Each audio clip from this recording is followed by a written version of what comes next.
ठीक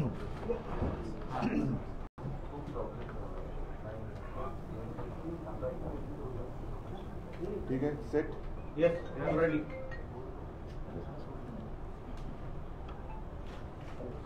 काय सुरुवात करायची आणि काय बोलायचं हा एक मोठा प्रश्न सध्या आपल्या देशात निर्माण झालेला आहे. आज जो निवडणूक आयोगाने निकाल दिलेला आहे हा लोकशाहीच्या दृष्टीने अत्यंत घातक, किंवा मी तर असं म्हणेन की दुर्दैवाने आपल्या देशाच्या स्वातंत्र्याचा अमृत महोत्सव सुरू असताना आपल्या माननीय पंतप्रधानांनी एकदा लाल किल्ल्यावरून घोषणा करायला हरकत नाही की 75 वर्षाचं स्वातंत्र्य आता संपलेलं आहे आणि आता देशातली लोकशाही संपवून आम्ही बेबंदशाहीला सुरुवात केलेली आहे. आजपर्यंत आपण अनेक उदाहरणं पाहिलेली आहेत की जिथे सरकारची दादागिरी चाललेली आहे. अगदी न्याय यंत्रणा सुद्धा आपल्या दबावाखाली कशी येईल याच्याबद्दल गेले काही दिवस केंद्रीय कायदा मंत्री बोलतायत, राज्यसभेचे अध्यक्ष बोलतायत. त्यांना न्यायमूर्ती नेमण्याचे सुद्धा आता अधिकार पाहिजे. मग असंच जर काही चालू राहिलं तर मी जे मगाशी म्हटलं की देशातली लोकशाही संपलेली आहे, लोकशाहीला भावपूर्ण आदरांजली वाहून आम्ही बेबंदशाहीला सुरुवात करत आहोत, हे बोलण्याचं धाडस तरी सर्व यंत्रणा घेऊन एकट्या लढणाऱ्या पंतप्रधानांनी दाखवला पाहिजे. आजचा हा जो काही निर्णय आहे तो अत्यंत अनपेक्षित आहे. कारण जवळपास 6 महिने ही लढाई सर्वोच्च न्यायालयात सुद्धा सुरू आहे. तिची आता 21 तारखेपासून सलग सुनावणी सुरू होईल. आणि मधल्या काळात मी आपल्याशी बोललो होतो की तो निकाल जोपर्यंत लागत नाही तोपर्यंत निवडणूक आयोगाने कोणताही निकाल देऊ नये. पक्ष कोणाचा बरोबर आहे, कोणाच्या बरोबर आहे हे जर का केवळ आणि केवळ निवडून आलेल्या लोकप्रतिनिधींच्या आकड्यांवरती ठरवायला लागलो तर मग मात्र कोणी धनाढ्य माणूस निवडून आलेले आमदार खासदार विकत घेऊन पक्षाचा सर्वेसर्वा होऊ शकतो, देशाचा पंतप्रधान किंवा राज्याचा मुख्यमंत्री सुद्धा होऊ शकतो, हे सुद्धा मी मागे बोललेलो आहे. निवडणूक आयोगाबद्दल एवढंच मी म्हणेन की जी एक केस प्रशांत भूषण यांची एक केस सुरू आहे, नेमकी आता माझ्या लक्षात नाहीये, पण त्यांनी निवडणूक आयुक्ताबद्दलच शंका व्यक्त केलेली आहे की 24 तासात ही फाईल हल्ली कशी आणि यांची नेमणूक झाली कशी. मला आता असं वाटायला लागलेलं आहे की जसं न्यायाधीश नेमण्याची एक प्रक्रिया असते तशीच प्रक्रिया आता निवडणूक आयुक्त नेमण्यासाठी सुद्धा विरोधी पक्षांना सोबत घेऊन सुरुवात करण्याची आता गरज लागलेली आहे. चोराला राजमान्यता देणं हे काही जणांना भूषणावं वाटत असेल, पण शेवटी चोर हा चोरच असतो. आज जी दयनीय अवस्था आमच्यातल्या गद्दारांची झालेली आहे, मिंदे गटाची आणि त्यांना मांडीवर घेतलेल्या जगातल्या सगळ्यात मोठ्या पक्षाची जी एक दयनीय अवस्था झालेली आहे, त्यांना स्वतः लढण्याची हिंमत नाहीये. मी अनेकदा त्यांना आव्हान दिलेलं आहे की हिंमत असेल तर निवडणुका घ्या, अगदी लोकसभा पासून महापालिका तुम्ही एकत्र घ्या. ती निवडणूक घेण्याची काय त्यांची हिंमत झाली नाही. आता मला अशी शक्यता वाटायला लागलेली आहे की ज्या पद्धतीने त्यांनी धनुष्यबाण आणि शिवसेना हे मिंदे गटाला दिलेलं आहे, म्हणजेच असं की कदाचित येत्या महिन्या 2 महिन्यामध्ये निवडणुका सुद्धा जाहीर होऊ शकतील महापालिकेच्या. कारण त्यांना कोणत्याही परिस्थितीत मुंबई महापालिका जिंकायचे, मुंबईच्या हातामध्ये भिकेचा कटोरा देऊन दिल्लीश्वरांच्या दारात उभी करायचे, ते जे काही त्यांचं स्वप्न आहे ते स्वप्न धनुष्यबाण त्यांना देऊन ते साकार करण्याचा प्रयत्न कदाचित करतील. न सांगावं, कदाचित उद्या आमची मशाल चिन्ह जे आहे चिन्ह ते सुद्धा ते घेतील. पण मशाल आता पेटलेली आहे. जेवढा अन्याय यंत्रणांचा वापर करून तुम्ही आमच्यावरती कराल त्या प्रत्येक अन्यायाचा बदला महाराष्ट्रातली जनता घेतल्याशिवाय राहणार नाही याची मला खात्री आहे. ठीक आहे, आजच्या पुरतं तरी त्यांनी धनुष्यबाण चोरलेलं आहे. ते धनुष्यबाण कागदावरचं आहे, पण जे दुसरं खरं धनुष्यबाण आहे ते आजही माझ्याकडे आणि ते कायमचं माझ्याकडे राहणार आहे. ते तुम्हाला मी आता दाखवतोय. एकूण काय की अनेकांना असं वाटलं असेल की आता शिवसेना संपली. शिवसेना ही अशी लेचीपेची नाहीये. आजपर्यंत पहिल्या दिवसापासून तेव्हा सुद्धा आमच्याकडे एक निशाणी नव्हती. हा धनुष्यबाण ज्याचा उल्लेख मी वारंवार करतो तोच हा धनुष्यबाण आहे. त्याच्यावरती कुंकू सुद्धा आपण पाहू शकता. हा शिवसेना प्रमुखांच्या देवाऱ्यातला आज सुद्धा आमच्या पूजेत असलेला धनुष्यबाण आहे आणि याची पूजा ही माननीय शिवसेना प्रमुखांनी स्वतःच्या हाताने केलेली आहे। या धनुष्यबाणाचं तेज, ही जी काही शक्ती आहे ती यांना दाखवल्याशिवाय राहणार नाही याची मला खात्री आहे, मला विश्वास आहे। आणि हा जो धनुष्यबाण आहे तो आमच्या पूजेमधला आहे, तो पूजेतच राहणार, तो पूजेतच राहणार। ठीक आहे, त्यावेळेला सुद्धा जी काही लढाई झाली असेल, रावणाकडे पण धनुष्यबाण असेल, रामाकडे पण असेल, पण शेवटी विजय हा जसा रामायणामध्ये रामाचा झाला आणि 100 कौरव एकत्र आले म्हणून त्या पांडव हरले नव्हते। सत्याचा विजय नेहमी होत आलेला आहे आणि सत्याचाच विजय हा आता आपल्याला सर्वसामान्य नागरिकांना आणि मी तमाम अन्याय विरुद्ध जे पेटून उठलेले आहेत की अनेकांना हे मान्य नाहीये, हा अन्याय जो काही झालेला आहे, अत्याचार होतोय, लोकशाहीवरती अत्याचार होतोय। मी मागे एकदा असं म्हटलं होतं की हा छत्रपतींचा महाराष्ट्र आहे, अंध धृतराष्ट्र नाहीये। तो आपल्या डोळ्यासमोर लोकशाहीचं असं वस्त्रहरण कदापि खपून घेणार नाही। या निर्णयाच्या विरुद्ध आम्ही सर्वोच्च न्यायालयात तर जाणारच आहोत। आम्हाला खात्री आहे की सर्वोच्च न्यायालयामध्ये ह्याचा निकाल लागेलच। आणि दुसरी जी अपात्रतेची केस ही तिथे चालू आहे त्याच्यामध्ये सुद्धा जर घटना मानून निर्णय लागला तर अनेक घटना तज्ञांनी सांगितलेले की निर्णय काय लागणार, 16 जण हे अपात्र होणार म्हणजे होणारच असं घटना तज्ञांचं मत आहे। हे मी आपल्याशी बोलताना मला आणखीन एका गोष्टीची आठवण करून द्यायची की गेले काही दिवस काही लोक म्हणजे त्याच्यात एक केंद्रीय लघु सूक्ष्म का असेना पण केंद्रीय मंत्री आहेत, त्यांनी सांगितलं होतं आपल्याला की द्या ब्रेकिंग न्यूज, धनुष्यबाण यांनाच मिळणार। हे कसं काय? म्हणजे हा काही ठरवलेला कट आहे का? कट होत आहे तर दिसतंय, कटकारस्थान होत आहे तर दिसतंय, पण या कटामध्ये केवढ्या मोठ्या पातळीवरची लोक सामील झालेली आहेत हे सुद्धा आता जनतेला कळायला लागलेलं आहे। कारण आपले राज्याचे उपमुख्यमंत्री सुद्धा मध्ये म्हणाले होते की हे धनुष्यबाण यांनाच मिळणार, केंद्रीय मंत्री म्हणतात धनुष्यबाण यांनाच मिळणार आणि आज धनुष्यबाण त्यांनाच दिलं गेलं। हे धनुष्यबाण पुन्हा एकदा सांगतो, असं ओरबाडून तुम्ही घ्यायचा प्रयत्न केला तरी ते तुम्ही ओरबाडून घेऊ शकणार नाही, कारण हे शिवसेनेचं धनुष्यबाण शिवसेना प्रमुखांच्या पूजेतलं आहे। तुम्ही आतापुरतं तुम्हाला वाटत असेल, आता तिकडे जल्लोष चालला असेल, आपली चोरी पचली म्हणून चोरांना आनंद झाला असेल। शेवटी चोर तो चोर असतो, ज्याला स्वतः करण्याची काही मर्दानगी नसते तो नामर्दच अशी चोरी करू शकतो। म्हणून नामर्द किती जरी मातला तरी तो मर्द होऊ शकत नाही, हे सत्य आहे। त्याच्यामुळे आम्ही जोपर्यंत सुप्रीम कोर्टात जात नाही, कारण आता शुक्रवार आहे, लवकरात लवकर आम्ही जाणार, तोपर्यंत त्यांना धनुष्यबाणाचे पेढे खाऊ द्या, धनुष्यबाण त्यांनी चोरल्याचा आनंद त्यांना मिळू द्या। शेवटी चोर बाजारालाच जर का मान्यता मिळणार असेल तर मग बाकीच्या बाजाराला काहीच अर्थ राहत नाहीये। एकूणच सगळे बाजार गुणगे म्हणजेच लोकशाही हे आपल्या देशाला परवडणारं नाहीये। म्हणून पुन्हा एकदा सांगतो की शिवसैनिकांनो, शिवसेना प्रेमीनो, कुठेही खचू नका। मी तर कुठे खचलेलं नाहीये। मी पहिल्या दिवशी सुद्धा सांगितलं होतं की ही लढाई आता शेवटपर्यंत आपल्याला लढावीच लागेल आणि विजय आपलाच होणार। फक्त हिम्मत सोडू नका, जिद्द खचून देऊ नका। बस मैदानात उतरलोय, आता विजयाशिवाय माघारी परतायचं नाही, एवढंच मी सगळ्यांना आवाहन करतो। बाकी आणखीन मला जे काही बोलायचं असेल ते येत्या 1-2 दिवसामध्ये मी वाटलं तर पुन्हा बोलेन, पण तूर्त मला असं वाटतं ही चोरी त्यांना काही काळ पचली अशी वाटत असेल, पण ही चोरी त्यांना पचणार नाहीये। परत सांगतो की त्यांना शिवसेना प्रमुखांचा फोटो चोरावा लागतोय, त्यांना शिवसेना हे नाव चोरावं लागलंय, त्यांना शिवसेनेचं धनुष्यबाण चोरावं लागलेलं आहे। असे चोर कधीही मर्दानगी गाजू शकत नाहीत। म्हणून हे नामर्दानो, तुम्हाला ही चोरी पचली अशी वाटत असेल तरी ती तशी पचणारी नाही, एवढं लक्षात ठेवा। आणि जनता याचा पुरेपूर बदला कोणत्याही येणाऱ्या निवडणुकीत घेतल्याशिवाय राहणार नाही। आज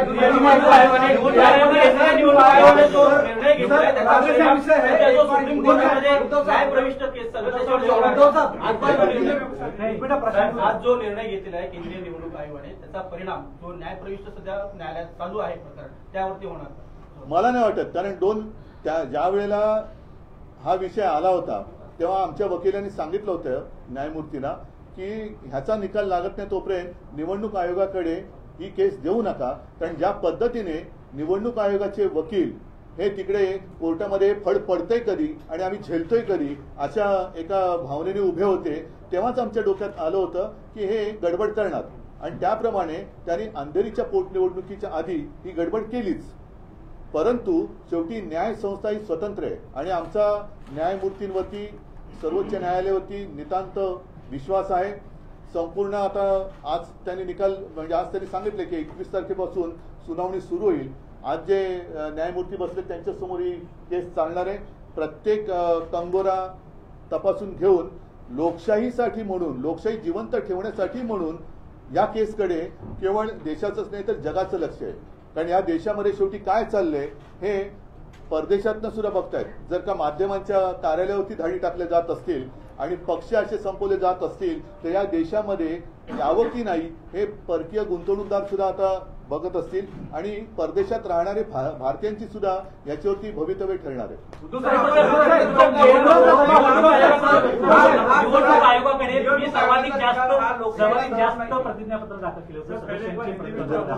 आता हा महत्वाचा मुद्दा तुम्ही आता हा अत्यंत महत्वाचा मुद्दा आहे. हा मुद्दा माझ्याकडनं सुटला होता. तुम्हाला मी खास आभार मानतो. कारण हे गेले काही दिवस यांनी जे काही निवडणूक आयुक्तांनी थोतांड केलं ते थोतांड एवढं भयानक आहे की आमच्याकडे त्यांच्याकडनं लेखी मागणी काय आहे, तुम्ही आम्हाला तुमच्या सदस्यांची पदाधिकाऱ्यांची शपथपत्र द्या. ती शपथपत्र आम्ही दिलेली आहेत. तुम्ही तुमच्या सदस्यांची सुद्धा अर्ज द्या. ते अर्ज आम्ही लाखांमध्ये दिलेले आहे. मग हा खटाटोप कशाला सांगितलं आम्हाला? जर तुम्ही मागितलं होतं ते आम्ही दिलं. त्यांनी जे मागितलं ते त्या फॉर्मॅटमध्ये आम्ही दिलं. मग हे जर शेण खायचं होतं तर ते आधीच खायचं होतं ना शेण. आज निवडणूक आयुक्तांनी जे काही शेण खाल्लेलं आहे ते त्याने शेणच खायचं होतं. तर आम्हाला हा खटाटोप करायला का लावला? साहेब बसत होतो तो राजकीय प्रश्न. मुळात आता तुमच्या जी निकालानंतर मुख्यमंत्री एकनाथ शिंदेची प्रतिक्रिया आहे की बाळासाहेबांचे विचार माझेच होते, आमचेच होते म्हणून शिवसेना आम्हाला मिळाली. दुसरीकडे भाजपचे नेते स्पष्ट म्हणतात की तुम्ही हिंदुत्वाचा त्याग केला, काँग्रेसची नाही. हिंदुत्वाचा त्याग केला म्हणजे काय केलं? नाही हिंदुत्वाचा त्याग केला म्हणजे काय केलं असं त्यांना म्हणायचंय. मी काँग्रेस बरोबर जर का भारतीय जनता पक्षाने माझ्या पाठीत वार केल्यानंतर शिवसेनेच्या पाठीत वार केल्यानंतर आम्हाला काँग्रेस राष्ट्रवादी बरोबर जायला लागलं म्हणून आम्ही जर का हिंदुत्वाचा त्याग केला असेल तर मोहन भागवत मशिदीत गेले ते हिंदुत्व त्यांनी सोडलं नाही का? काल परवाकडे नरेंद्र मोदी येऊन चपाती लाटून गेले ते त्यांनी हिंदुत्व सोडलं नाही का? म्हणजे त्यांनी काही केलं तरी त्यांनी ते हिंदुत्व म्हणजे उद्या त्यांनी नमाज पडला तरी आम्ही त्यांना हिंदू मानायचं.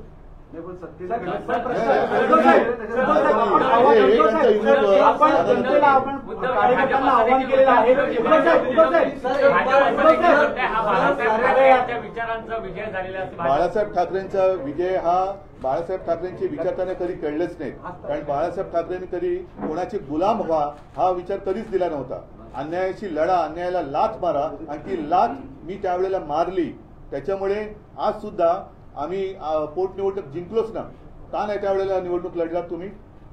बाळासाहेबांचे विचार हे पहिले समजून घ्यायला पाहिजेत. बाळासाहेबांचे मुखवटे घालून लोकांसमोर फिरवलं लागले तर शेवटी मुखवटा हे कळतंय. मुखवटा घातला म्हणजे विचार नाही. उद्धव साहेब कार्यकर्त्यांना आवाहन केलं. हा जो प्रश्न आहे आपल्यावर जो आता हा जो निर्णय गेला आपल्या विरुद्ध, ही वेळ आहे की सर्व विरोधी पक्षांनी एकत्रित येऊन, कारण आज तुमच्यावरही पाळी आली आहे, इतर विरोधकांवरती अशा प्रकारचा तसंच तुमच्यावरती पण पाळी येऊ शकते. कारण बीबीसीच्या कार्यालयावरती धाडी पडल्या आहेत. तुम्ही सुद्धा एकत्र आलं पाहिजे. नाही विरोधी पक्ष म्हणून एकत्र आलं पाहिजे. पण विरोधीच का? ज्यांना या देशात लोकशाही पाहिजे, आज टिकायला पाहिजे, देशात लोकशाही असायला पाहिजे हे ज्यांना वाटते त्या सगळ्यांनी एकत्र व्हायला पाहिजे. सगळ्या नागरिकांनी एकत्र व्हायला पाहिजे आणि सगळ्या प्रसार माध्यमांनी एकत्र यायला पाहिजे. हे टिकलं पाहिजे. बघा लोकशाही राष्ट्रीय विषय है, सारे नेशन से लेकर क्या बताऊं, पूछो मुझे. सारी चीजें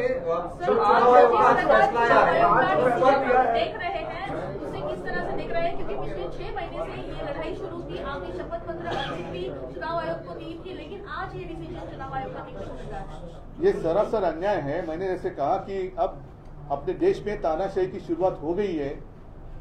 ऐसा ऐलान अपने प्रधानमंत्री कर दे तो ज्यादा अच्छा रहेगा, क्योंकि अब प्रजातंत्र तो देश में रहा नहीं.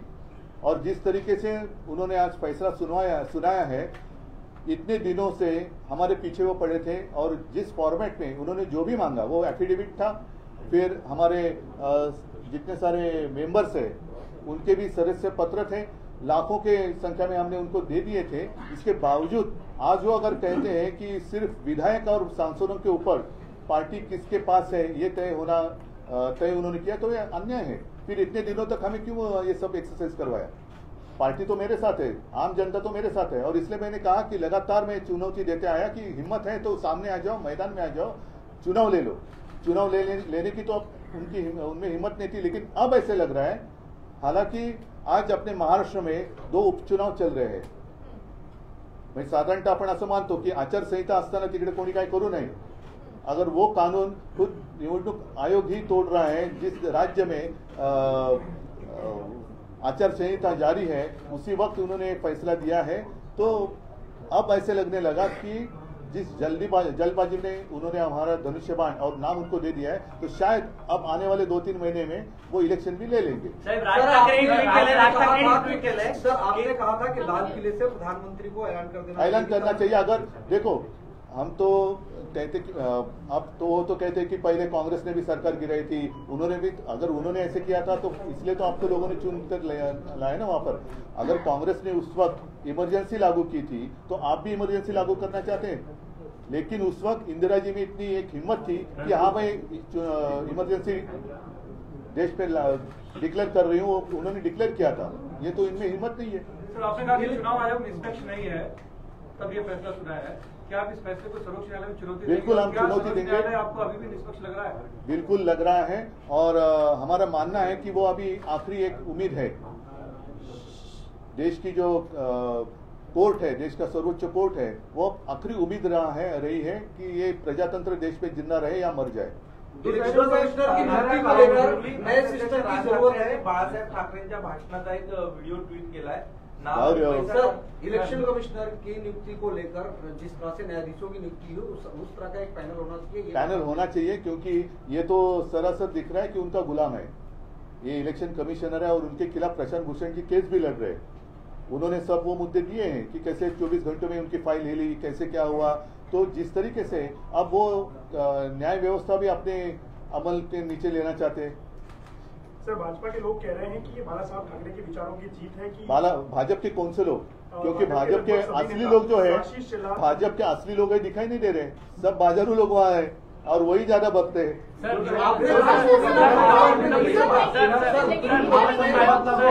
आपने पीएम को टारगेट करके एक बात कही। पीएम को टारगेट नहीं मैंने किया, क्योंकि आप तो पीएम हैं, और अगर वो इसमें दखल अंदाजी देते तो ऐसे ये खुलेआम प्रजातंत्र की हत्या नहीं होती। इस फैसले से क्या शिवसैनिकों का मनोबल गिरेगा? पार्टी नहीं, हताश हो जाएगी? बिल्कुल नहीं, शिवसेना तो और जोर से ऊपर आएगी। और अब मैं जो कह रहा हूँ लिख कर रखो, सिर्फ शिवसेना ही नहीं, आम जनता शिवसेना के साथ रहेगी। उद्धव साहेब, आपण सांगितलं की कदाचित महापालिका किंवा स्थानिक स्वराज्य संस्थेच्या निवडणुका सुद्धा इतर लागल्या जातील। अशा परिस्थितीमध्ये तुमच्याकडे धनुष्यबाण नाही या, पक्षातले निम्मे आमदार गेलेले आहेत, खासदार गेलेले आहेत, अशा परिस्थितीमध्ये पुढे निकाल काय लागतील असं वाटतं? पुढे एक तर आम्ही एक मिनिट, हीच परिस्थिती होती जेव्हा अंधेरीची पोटनिवडणूक झाली, तेव्हाही माझ्याकडे धनुष्यबाण नव्हतं, तेव्हा सुद्धा गद्दारी केलेलीच होती। तरी सुद्धा ज्या वेळेला सार्वत्रिक निवडणूक जेवढं मतदान झालं होतं त्याच्याहून जास्त मतदान पोटनिवडणुकीत झाले, मशाल चिन्हावरती झाले। आता तर मला असं वाटतं की जेवढ्या नीचपणाने हे खेळतायत, कदाचित उद्या आमची मशाल सुद्धा काढून घेतील।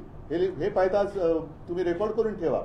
कदाचित उद्या हे केंद्र सरकारचे गुलाम जे तिकडे आयुक्त बसलेले आहेत, हे उद्या आमची मशाल पण काढून घेतील, आणि त्याची आम्ही सगळ्यांनी तयारी ठेवली पाहिजे की मशालीची धग काय असते यानं दाखवलं लागेल। सर, सीएम आवास से लेकर जगह जगह पर सेलिब्रेशन हो रहा है। करने दो ना, अरे एक दिन तो चोरों को जश्न मनाने दो। सिर्फ उनको इतना ध्यान में रखना चाहिए कि ये चोरी है, अपना खुद का बनाया हुआ कुछ नहीं है। वो बाला साहब को चुराना चाहते हैं, धनुष्यबाण को चुराना चाहते हैं, तो चोरी भी क्या मर्दानगी है। अमित शहा महाराष्ट्राच्या दौऱ्यावर आहेत, त्याच दरम्यान हा निकाल येतोय सगळं। काय तुम्हाला वाटतं, म्हणजे अमित शहा आता काय सगळे जर का वरपासून खालपर्यंत मिळालेले असतील आणि सगळ्यांनी जर का हातात हात घालून, मला फक्त एवढंच म्हणायचं आहे की आपल्या देशातला जो एक लोकशाही म्हणून विषय आहे तो आपण आपल्या डोळ्या देखत संपवताना गपचूपपणे पागणार आहोत का, हा मुद्दा केवळ महाराष्ट्रातल्या नव्हे तर देशातल्या जनतेने विचार केला पाहिजे. आणि त्यावेळेला जशी त्या वेळेला इंदिरा गांधींना देशाने नाही म्हटलं तरी शिक्षा दिली होती, इंदिरा गांधींचा पराभव केला होता, त्यांना पर्याय कोण हा विचार न करता त्यांना हरवलं होतं. तसाच विचार करण्याची आता वेळ आलेली आहे की पर्याय कोणी असेल पण हे जुलमी अत्याचारी राजवट नको, हा विचार आता देशातल्या प्रत्येकाने केला पाहिजे. सर आपने मराठी में कहा बाला साहब धनुषबाण का प्रकरण दिखा आपने, बाला साहब उसकी पूजा करते थे, आज भी हम भी करते. हाँ सर, उसी को थोड़ा सा हिंदी में आप एक्सप्लेन कर दीजिए. एक चीज दूसरी, जो एक केंद्रीय मंत्री ने कहा था कि धनुषबाण इनको दे दो, उसको लेकर आपने आरोप लगाया. दोनों ही सवालों का हिंदी में जवाब. अभी आपने जो सवाल पूछे उसमें उत्तर आ ही गए ना. धनुष्यबाण तो मैंने पहले दिखाया आपको, वो वही धनुष्यबाण है जिसकी पूजा आज भी होती है और जिसकी पूजा बाला साहब अपने हाथों से करते थे. तो इन्होंने भले कागज पे धनुष्यबाण चुराया होगा, लेकिन असली धनुष्यबाण मेरे पास है. और उस धनुष्यबाण की ताकत जिसकी पूजा बाला साहब ने की है, वो जो उसमें शक्ति है, वो शक्ति की ताकत इनको दिखेगी. महाराष्ट्र में क्यों नहीं चलता? आपने कहा कि मोदी का चेहरा महाराष्ट्र में नहीं चलता. वो पता चला मोदी का चेहरा महाराष्ट्र में नहीं चलता, इसलिए अब बाला साहब का नकाब पहन के वो सारे भाजपाई मैदान में उतरना चाहते हैं. बाला साहब नाम ही चल रहा है, धनुष्यबाण चलता है, शिवसेना चलता है, भाजपा की जादू नहीं चल रही है. जो पिछले चुनाव हो गए 5, उनमें से कितना भाजप सिर्फ एक जीत गई पदवीधर मध्ये, आणि तो सुद्धा उमेदवार आमचा चोरलेला. म्हणजे उमेदवार भी उनको चोरी करना पड़ता है. सर्वोच्च न्यायालयामध्ये देखील उद्धव साहेब एक मोठं आव्हान असणार आहे, कारण आजही 7 जजेसच्या कॉन्स्टिट्यूशन बेंचकडे हे प्रकरण वर्ग करण्यासाठी एक रिमार्क पास केले गेलेला आहे की 21 फेब्रुवारीला आम्ही विचार करू, तोपर्यंत आमच्याकडे. तो आव्हान त्याला तुम्ही कसं आव्हान काय, जो असं आहे शेवटी जर 5 न्यायमूर्ती त्यांच्या यांनी न्याय देऊ शकत असतील तर आम्हाला काही अडचण नाहीये. त्यांनी आमचं म्हणणं एवढंच आहे की जसं आता निवडणूक आयोगाने एक खेळ केला की त्यांनी प्रतिज्ञापत्र आमच्याकडनं घेतली, त्यांनी सदस्यपत्र आमच्याकडनं घेतली आणि वरकरणी सगळं आम्ही खूप खोलात जातोय असं दाखवून, मी मगाशी म्हटलं ते परत सांगतो की शेण खायचं ते खाल्लंच. त्याच्यामुळे आमचा विश्वास आता न्यायमूर्तींवरती आहे. ते अत्यंत निपक्षपातीपणाने आजपर्यंत सगळं तो कारभार चाललेला आहे आणि त्यांनी घटनाक्रम जो काय आहे, पहिलं काय घडलं, दुसरं काय घडलं, त्याच्याप्रमाणे घटनाक्रम लक्षात घेऊन ते विचार करतात असं आम्हाला वाटतं. आणि तीच एक शेवटची आशा आहे, कारण ती जर का आशा आता संपली तर मग आपल्या देशामधल्या निवडणुकाच रद्द करून एक छत्री अंमल सुरू करायला काय हरकत नाही. निवडणुकांचं तरी लोकांना कशाला तुम्ही डांगेत उभं करता. राज्यपाल भगतसिंग कोश्यारी यांच्या विरोधात तुम्ही प्रचंड आंदोलन केलं, त्यांना हटवण्याची मागणी केली, त्यानंतर आज त्यांचा शेवटचा दिवस होता, जाता जाता अपशकुन झाला असं वाटतं.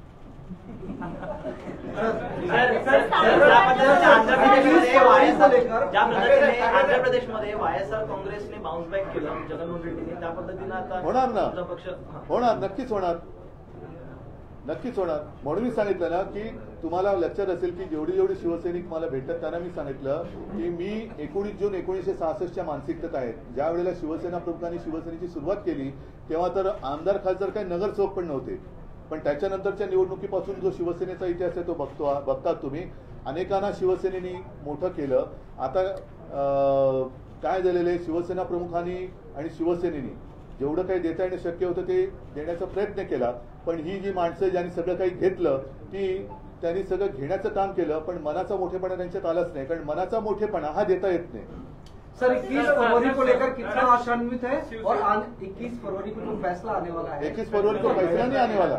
शिवसेना का नाम भी गया, चुनाव चिन्ह भी चला गया, कैसे गया? अब तो हम जाएंगे ना कोर्ट में, अदालत है ना. संस्थांच्या निवडणुका आता लवकर जाहीर होतील असं वाटतं का? हो, नक्की वाटतं, कारण त्याच्यासाठी त्यांनी हा निकाल ठरवून दिलेला आहे आणि ठरवून निकाल दिल्यानंतर अगदी 2-5 दिवसामध्ये जर का 227-236चा निकाल लागून सुद्धा निवडणुका महापालिकेच्या लागल्या तरी मला नवल नाही वाटतं. तुम्ही कसं सामोरे जाणार? आम्ही मर्दासारखे सामोरे जाणार. सर आने वाला समय सर किस तरह से आप अपनी लड़ाई लड़ेंगे, क्योंकि बहुत सारे नेता जो छोड़कर गए कहीं ना कहीं उनकी भी नेता गए, लेकिन जिन्होंने उनको नेता बनाया वो मेरे साथ है. आम शिवसैनिक और आम जनता मेरे साथ है. तो नेता चले गए होंगे, जिन्होंने उनको नेता बनाया ऐसे नेता बनाने वाली शक्ती मेरे पास है. सर निवडणूक आयोग असं देखील म्हणताय तुम्ही छुप्या पद्धतीने घटनेमध्ये बदल केलेले आहेत, ते राजकीय पक्षाला साजेसे काय छुप्या पद्धतीने आम्ही